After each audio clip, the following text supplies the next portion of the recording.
Salut, c'est Claude Marion, auteur désormais des nouvelles misogynes chez Odysseum, en vente à 14 €. C'est dans la description. Un livre pas trop dégueu, ça va. Un chef-d'œuvre, je ne sais pas, je ne sais rien. Mais un livre qui se dit bien, avec de l'humour et tout ça, une sorte de misogynie un peu intellectualisée, on va dire, c'est pas trop mal. Alors cette idée-là est très paradoxale, je vous explique pourquoi je me lancerai jamais vraiment sur YouTube. Voilà. Ça fait 2 ans que je suis sur YouTube, je n'ai que même pas 500 abonnés. On peut trouver ça ridicule, mais bon, la vérité c'est que ça participe d'une stratégie de ma part. Je ne cherche pas à avoir 10 000 abonnés ou 20 000 ou 40 000 abonnés. Et je vais vous expliquer pourquoi c'est impossible. Déjà, mes vidéos, en fait, bon, là je vais être prétentieux ou orgueilleux, c'est selon vos dispositions, on va dire. Mais en fait, elle ne s'adresse pas à n'importe qui. C'est-à-dire qu'il faut souvent avoir un prérequis. C'est-à-dire, si je fais une vidéo sur Nietzsche, le prérequis, c'est de connaître déjà, a priori, l'œuvre de Nietzsche. C'est-à-dire, si on ne connaît pas du tout la philosophie Nietzsche et tout ça, ma vidéo n'a aucun intérêt. Donc, en fait, je fais des vidéos, du moins, à mon sens, assez élitistes et qui s'adressent à qui? Eh ben voilà, aux gens qui me lisent ou qui sont susceptibles de me lire. Donc, vous voyez, je suis dans une niche, dans une niche. C'est-à-dire, la niche, c'est la fachosphère. Et la niche dans la niche, c'est que ça demande un certain prérequis culturel. Donc j'ai 500, même pas 500 abonnés. Mon objectif, qui est assez humble, c'est d'en avoir 1000 dans 2 ans, en tout. Et d'avoir donc un petit public de gens fidèles, assez, bon, de la culture, des connaissances et tout ça, pour après capitaliser dessus et pouvoir faire tout simplement la promotion de mes livres à travers cette chaîne.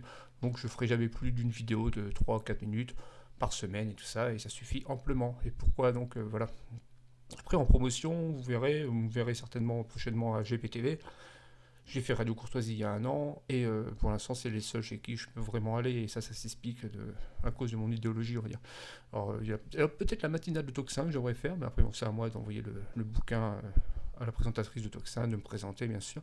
Mais ça pourrait être possible, je pense aussi, chez elle, mais en fait, à part Toxin, Radio Courtoisie et GPTV, je ne vois pas un autre média susceptible de m'inviter. Et tout ça, donc, à cause de ce que je vais expliquer là tout de suite, pourquoi je ne me lancerai jamais, justement, aussi sur YouTube, c'est à cause de ça. C'est alors, j'ai remarqué quand même depuis quelques années, on va dire, mais c'est vraiment très probant depuis 2 3 ans, ce que j'appelle la bolorisation des médias de la fachosphère. Et la bolorisation, elle passe par quoi? C'est que pour être invité ou pour marcher sur YouTube, le mieux, quand même, c'est d'imprimer le programme de M. Zemmour et de le vendre. C'est-à-dire le programme de M. Bolloré, qui était le programme de M. Sarkozy dans le passé. Donc il faut être quoi? Eh bien déjà, il faut être pro-européen. Si vous êtes pro-européen, c'est pas mal. Vous pouvez être invité, c'est pas mal. Si vous êtes un youtubeur pro-européen, vous n'allez pas être chassé de YouTube. Il faut être pro-européen, il faut être libéral au niveau économique. Alors moi, je ne suis pas un libéral, je me considère plus comme national-socialiste, mais néo-national-socialiste, vous comprenez? Donc ma politique, on va dire, sociale est plutôt de gauche, au final, ou centre-gauche.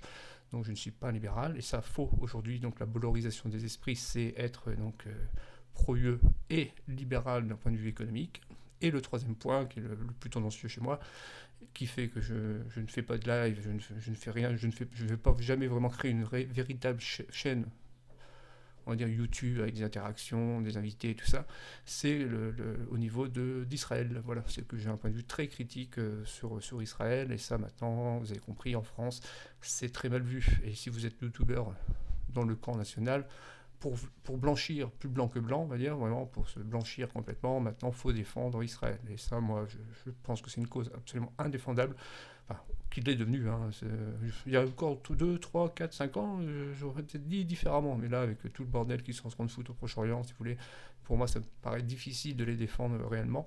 Mais voilà, donc si vous êtes contre l'Union Européenne, si vous êtes plutôt de gauche économiquement, et si vous êtes critique israélo sur Israël tout simplement, ça vous ferme énormément de portes, et ça rend vos vidéos très très dangereuses, hein, dans le sens où votre chaîne peut sauter du jour au lendemain, hein. Si vous êtes si vous cochez ces 3 cases là, alors déjà plus personne ne vous invite. Ça, la plupart des médias, non non, contre l'UE déjà,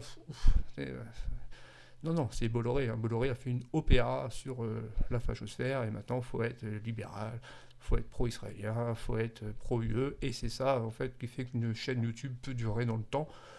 Vous pouvez parler librement, avoir des invités et tout ça, tant que vous restez dans ces 3 clous, on va dire, c'est parfait, ça marche. Mais si vous êtes comme moi, un iconoclaste qui n'est pas d'accord avec ces 3 points, du coup, vous voyez, en ce moment, je réfléchis tellement que j'en viens à penser que qu'il y a 15 ans, c'était Alain Soral qui avait raison, en fait. Tout ce qu'il disait, enfin, les réseaux pédocriminels, tout ce qu'il disait sur Israël et tout, en fait, on se rend compte, bah oui, avec le temps, en fait, le temps a donné raison à Soral et à Dieudonné. Et que sont devenus Soral et Dieudonné? Bah, ils ont été jartés de YouTube. Et du coup, tous les youtubeurs qu'ils ont sur la place, ils ont ces exemples-là en tête et ils voient très bien les lignes rouges. Les lignes rouges, bah, c'est l'Europe, c'est Israël et c'est le côté pas libéral au niveau économique. Donc il faut remplir les cases. Il y a un cahier des charges aujourd'hui qui est dicté par M. Bolloré, donc avec son porte-parole qui est M. Zemmour, et qui profite à qui à la fin? Parce que j'ai lu ce torchon encore cette semaine qui est le canard enchaîné, voilà. Et il s'imagine, le canard enchaîné, que M. Bolloré roule pour le RN. Mais non, Bolloré, il roule pour LR, c'est évident. C'est siphonner les voix justement du RN et de l'extrême droite, si tant est qu'il y en ait encore une, et ensuite faire voter LR. C'est ça, M. Bolloré, c'est LR. Donc c'est un vernis nationaliste, c'est un vernis identitaire, c'est un vernis catholique, mais c'est que du vernis. Hein. C'est la droite libérale la même que le RPR. Ça n'a pas changé d'une ligne, d'un iota. Voilà, donc c'était ma raison pourquoi je ne me lancerai jamais sur YouTube, alors que j'ai une chaîne et que j'ai bientôt 500 abonnés. Mais ça, voilà, ça me suffit. Je préfère avoir 500 abonnés à peu près intelligents, ou même très intelligents, j'en sais rien, je ne vous connais pas personnellement, mais après vous laissez des commentaires, on peut discuter, vous voyez, mais qui lisent et qui sont des lecteurs, parce que moi je suis un homme du livre, c'est ça qu'il faut comprendre. Donc et je veux m'adresser à des gens qui sont encore dans le livre. Moi, le côté réseau social, tout ça, en fait, ça m'intéresse peu. J'ai pas envie de faire des lives et tout ça. Et puis d'ailleurs, si je faisais un live, je sais que j'en ferais un, le 2, 3, et ma chaîne sauterait. Parce que ce que j'ai à dire, en gros, je suis jamais très loin du dérapage. Et je serai toujours jamais très loin du dérapage. Donc être invité à GPTV, une heure, ça va. Parce qu'en une heure, avant d'y aller, je sais, je me dis, Claude, qu'est-ce que tu as à dire pour défendre ton livre?